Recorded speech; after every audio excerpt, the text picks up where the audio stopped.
Hello, everybody, and welcome to another edition of Charts with Dan. We're on a Tuesday instead of a Monday because of the federal holiday, the Martin Luther King Jr. holiday here in the U.S. yesterday.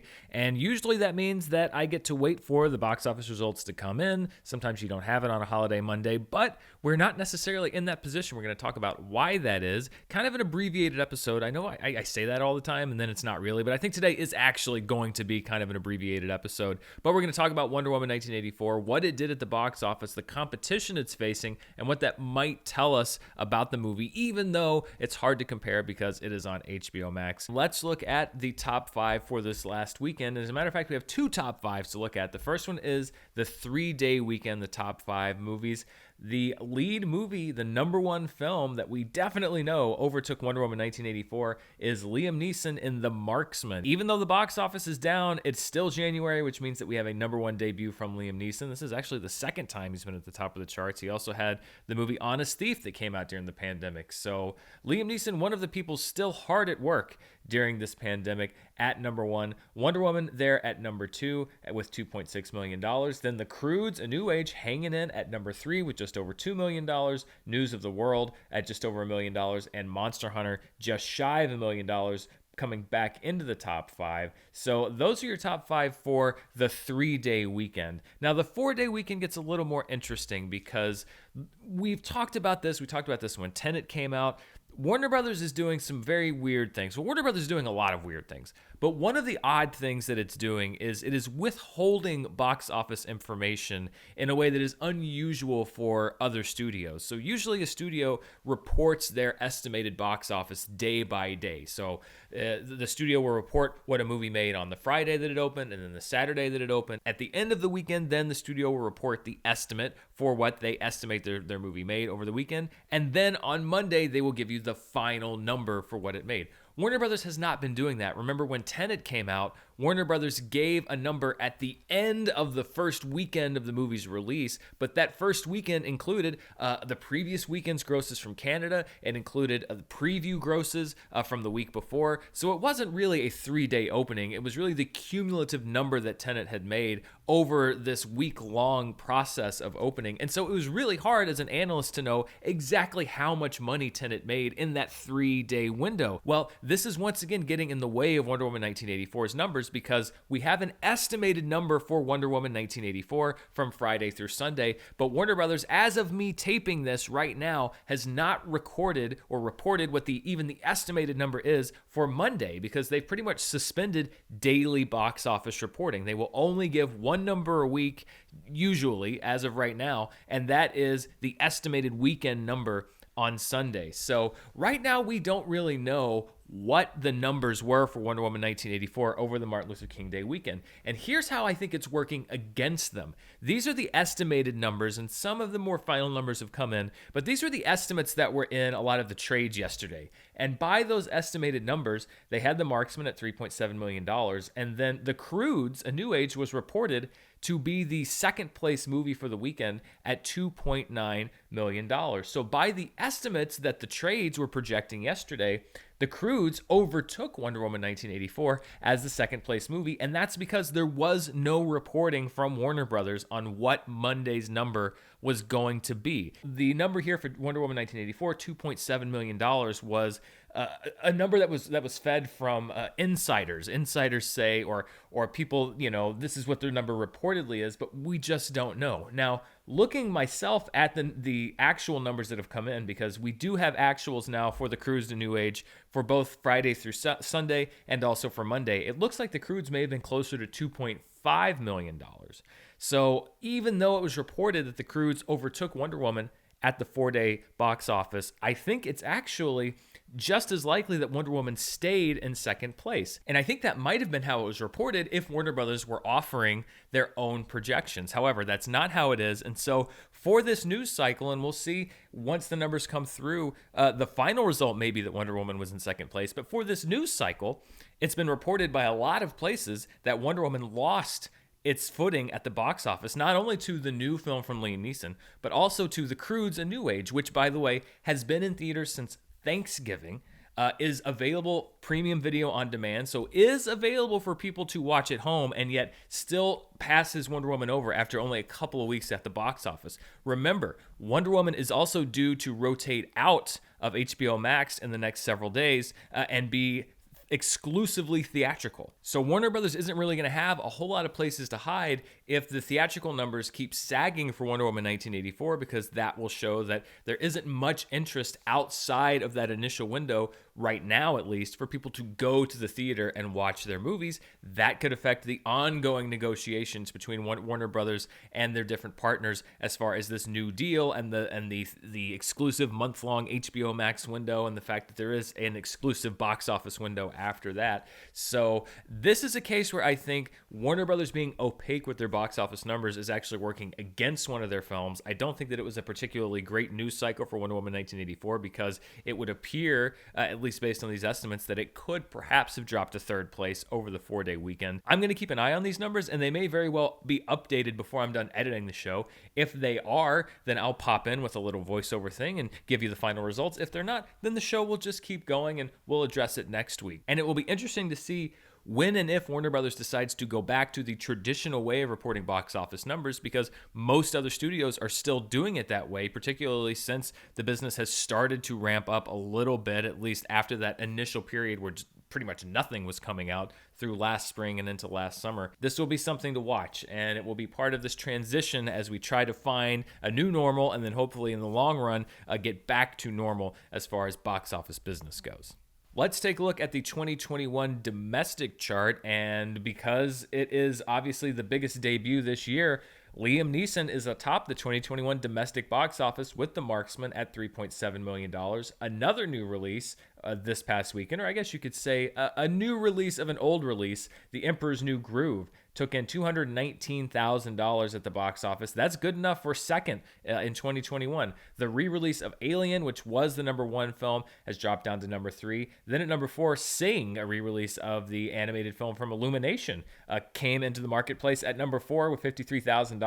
Shadow in the Cloud at $40,000. Then the documentary MLK FBI, which appropriately enough opened on Martin Luther King Jr. weekend, is at #6. The Jurassic World re-release drops down to #7. Then two other films, Some Kind of Heaven and Bloody Hell, at 8 and 9. And then Herself is at #10 with a grand total of $6,000. Congratulations, Herself.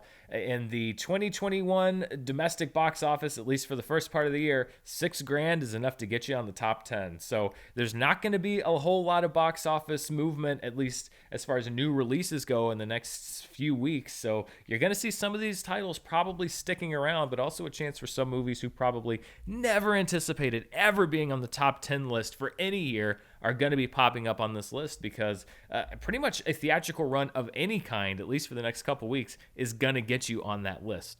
Let's look at the 2021 worldwide number, and I wanted to make actually a quick correction to last week's chart. Last week, I had a movie from China called A Little Red Flower there at #1 with over $150 million. But upon further review, that film actually opened on December 31st, even though it was part of a huge New Year's weekend at the Chinese box office. It was not technically a 2021 release, so that has been removed from the chart. And as a matter of fact, we have pretty much an all-new chart here. #1 is Master, which is a film that opened in India this past weekend, but also in a few other international markets. And it is at #1 with $23 million now. Something that, if you'll remember, I've covered the Indian box office a few other times when I was doing my show over at Screen Junkies and Fandom Entertainment. One thing that is very difficult to track is the Indian box office because, first of all, it is not only a massive country, but many different versions of Indian films come in different languages, and so it takes time to collate and find that data. Plus, Indian box office reporting is not prevalent, so it also takes some time for that information to filter through, or even for me to find that information. So I will keep an eye on Master and see how it's doing, but it is a case where sometimes the actual box office reporting is a bit further behind when the money comes in than usual, and that's because there are just a lot of different intricacies and difficulties in covering the Indian box office. However, it is a film from India that is at #1 right now. At #2 is a Russian film called The Last Warrior: Root of Evil with $21.8 million. That movie was actually produced in conjunction with an arm of Disney. the Walt Disney Company. So they're on the board, hell or high water, you're going to find a Disney movie on there, I guess, or at least one in association with Disney. That's there at number 2. At number 3 is an Australian film starring Eric Bana called The Dry, which is an adaptation of a book by the same name. In 4th place is Wish Dragon, which is a Chinese film. It came out in China, but was also a co-production with America. It's a CG comedy film. Octonauts, The Ring of Fire is another Chinese animated film that's based on a television show. The Octonauts movie, The Ring of Fire. That also hits the top 10. At number 6 is Gintama the Final, which is a movie out of Japan, and it actually holds a distinction in that it is the movie that dethroned Demon Slayer, which is now the highest grossing movie at the Japanese box office of all time. Gintama the Final is the movie that knocked it off the number 1 perch. And then at number 7, just based off of its debut here in North America, is The Marksman. Now, of course, there are a bunch of other films that have made $1 million and below, but it becomes very hard to keep track of those films. So we're going to keep the threshold at about $1 million for now on the 2021 worldwide list, because I want to keep it as accurate as I can. But it's usually difficult at the beginning of the year to make the worldwide list because there are so many movies, because it is a lower threshold. It's going to be even more difficult this year. So I'm going to keep this updated as best I can. But right now, the threshold is going to be about $1 million worldwide before you can make that list. Still, a truly international list. We have movies from Australia, from Russia, from China, from North America, all on that list. Much more diverse as far as number of countries than usual. And again, that is because we are in an unprecedented time. Mostly, you would see a few movies already that had been released here in North America that would be on that list. That's just not where we are right now. So that worldwide list is going to be pretty interesting here in the next several weeks. Let's flash back to a time when the box office was in better shape. This is the box office flashback for the 3rd box office weekend, and we are going back to 2008, which was also the 4-day Martin Luther King Jr. holiday, and that is when Cloverfield made a huge debut, $46 million. There was a huge hype around that film, a lot of mystery. I remember there being so much speculation about the trailers and what's going to happen, and some people thought it was a Voltron movie. So much happening with that film. It was also one of the movies, going back to 2008, that helped to sort of recontextualize what January could be as far as the box office. It wasn't just a dead zone anymore. There were many more films, a few before and many more after, that would venture into that January territory and try to make some money. And a lot of that is because Cloverfield came in and showed that you can make some money, particularly over this early holiday weekend in January. At number 2 is 27 Dresses. Not a bad debut for that film either. Katherine Heigl rom-com at $27.4 million. At number 3, in its 4th week, was The Bucket List, directed by the unforgettable Rob Reiner. One of the great directors, and definitely a very memorable director. At number 4, Rob Reiner is, if you haven't seen his movies, they're really great movies. Juno in its 7th week, one of those movies that started small and was beginning to hit bigger and bigger theaters on its way to a lot of award season buzz, etc., was in the 4th spot at $11.9 million. And then in its 5th week, Nicolas Cage in National Treasure, Book of Secrets, the sequel to Natural Treasure, of course, at $9.6 million. So perhaps some of those folks who were in Washington for the inauguration that weekend wanted to get their Washington, D.C. action film on before it was happening in real life. They could go see National Treasure, Book of Secrets with Nicolas Cage, which was much better escapist entertainment than some of the entertainment that's been going on lately. Also, let's look at some other notable box office moments for the 3rd week. In 1967, A Fistful of Dollars made its way from Italy to the United States. Of course, this trilogy of films from Italy and Sergio Leone helped make Clint Eastwood a star. So it took a few years, but it finally made its way to the United States in 1967. In 1990, Tremors, a future cult classic that would inspire many, many, many direct-to-video sequels that are still coming out, opened in 5th place. In 1996, Quentin Tarantino was the co-star of a Robert Rodriguez film starring George Clooney. From Dusk Till Dawn took the number 1 spot. And I know this seems weird to put on a flashback, but can you believe it was only a year ago that Bad Boys for Life, which would end up being the number 1 box office grossing film of 2020 domestically, opened to $62 million. That's hard for me to believe when I think about this whole last year and everything that's going on. And when I was doing this research, and it's like, oh yeah, Bad Boys for Life opened a year ago. That seemed like 4 years ago to me. I mean, we all lived in a completely different world back then. And it's crazy to think about the box office prospects for 2020 because nobody saw the size of that opening coming. Part of it was because Bad Boys for Life was a much better movie than I think a lot of people had anticipated. But we got off to such a great start to 2020. The January box office revenues were doing great. There was a big packed summer of movies ahead. There was so much optimism as to what was going to happen in 2020 box office wise. And in the matter of about a month, we cratered and completely fell off the map. I don't think that we're going to see a normal looking box office season again until 2022, maybe. And that really also depends on how this whole streaming thing shakes out and what people end up doing. As always, let's end the show by looking at what people are watching at home, and we will start with the Amazon charts and News of the World, which is still in the box office top 5, is an awards contender as we are ramping up. Usually we're getting into nomination season for the awards. We're still in the middle of for-year consideration season. So News of the World had an abbreviated theatrical window, part of the deal that was hammered out with AMC and other chains many, many months ago. It is number 1 on Amazon with the premium video on demand structure, so you pay extra just to rent the movie for a couple of days. The Croods: A New Age, still charting well at the box office, charting well on Amazon. The number 2 film, Greenland, still premium video on demand, is at number 3. Love and Monsters, which is in its rental window, is at number 4. Promising Young Woman, one of my favorite films of 2020, is now open into the premium video on demand window. It has an abbreviated theatrical window, so it's there at number 5. Songbird is at number 6. You can now purchase that film. The Karate Kid, Cobra Kai is really pushing The Karate Kid up this chart and has been for several weeks. The rental for Karate Kid is still at number 7. Fatal, which is still in theaters, is also on the Amazon charts with the PVOD window. Appropriately, because this is the weekend where we stop and celebrate the legacy of Martin Luther King Jr., Selma, Ava DuVernay's really, really solid biopic, was overlooked for a lot of Academy Awards, is at number 9 on this list. And then John Wick Chapter 3, and the John Wick films have been on and off the Amazon charts all year, is back at number 10.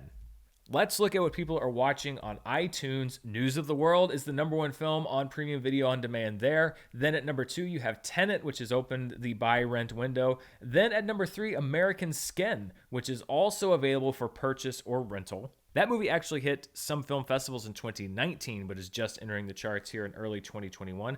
Promising Young Woman is at number 4 on the premium video on demand iTunes charts. MLK FBI, which we mentioned, open in theaters. It also simultaneously is available for rental on iTunes. It is at number 5. The War with Grandpa, still there at number 6. The Croods: A New Age at number 7. Honest Thief with Liam Neeson is there at number 8. Redemption Day is at number 9. And the Gerard Butler film Greenland rounds out the top 10, also in the PVOD window. And finally, let's end the show by looking at what people are watching on Netflix. And not a big movie weekend for Netflix watchers, most of them opting to watch series on the streaming service. Let's see what they're watching. At number 1, Outside the Wire, which is a Netflix film starring Anthony Mackie. They have been pumping up that they will be releasing a new original film every single week this year. Outside the Wire would be this week's entry. So look for new films to probably be topping the charts most weeks here. But after that, Night Stalker: The Hunt for a Serial Killer, which is a Netflix series, is at number 2. Bridgerton is at number 3.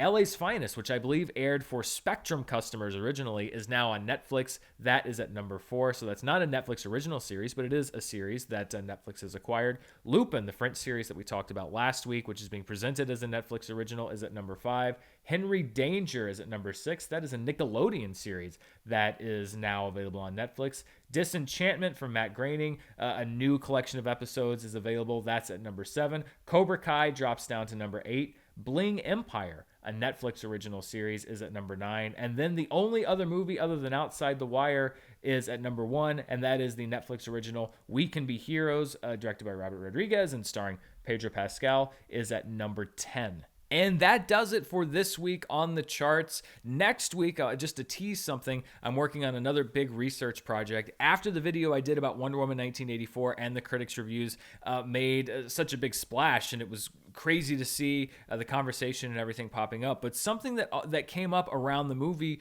was the thoughts from many people that oftentimes the studios choose which critics get to see a film early because they think that the early reviews might be more positive depending on how they choose. So I have decided to take on a little bit of a project. I'm taking the top 10 films, and this is where we're going to start. This project may be a very long project over time, but we're going to start with taking the top 10 films of the last 5 years, so 2015, and I should say I'm excluding 2020 because that was a very not normal year. So 2015, 16, 17, 18, and 19.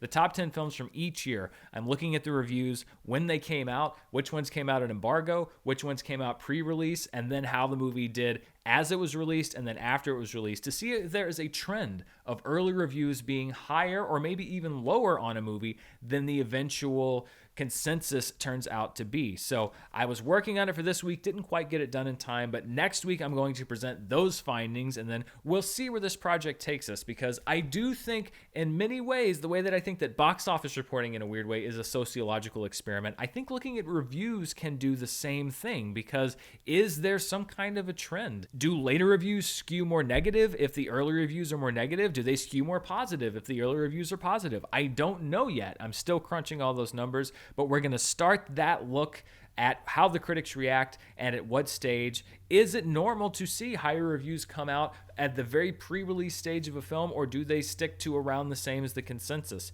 We will find out. I found some very interesting numbers so far, and I can't wait to share those with you next week. Also, please don't forget to check out my podcast, All My Movies. You can find the video version on the Schmodown Entertainment Network every Wednesday, but we're really trying to push people to subscribe to the audio version of the podcast, which you can find on Stitcher, Spotify, Apple, wherever you like to find audio podcasts. We really want to grow the show there and keep it going. So if you've been watching the video and you want to download the audio, we'd love for you to go do that. This week, we are doing something that is kind of appropriate considering what's going on Wednesday. I will be doing the film Air Force One, about perhaps what many people have voted as the greatest movie president of all time, Harrison Ford as President James Marshall. We will be talking about that 1997 action film from Wolfgang Peterson. I'm really excited to do that. Also, please remember to check me out on Patreon at patreon.com/Dan Murrell. We still have Dan's Movie Club coming up at the end of the month. We're talking about Blade Runner 2049, 1917, Winchester 73, and 2001: A Space Odyssey. 4 really interesting films with years in the title. That was the theme for this month. So we'd love to come have you join us there. And we have so much amazing and fun stuff there. But more importantly, thank you so much for joining me here. Come back next week. I will be talking about the box office charts and the beginning of this research project, looking at the reviews going back in time. It should be a lot of fun, or a lot of fun if you're into numbers like me. I really appreciate your time. Come back next week. Most importantly, please stay safe, and I'll see you next time.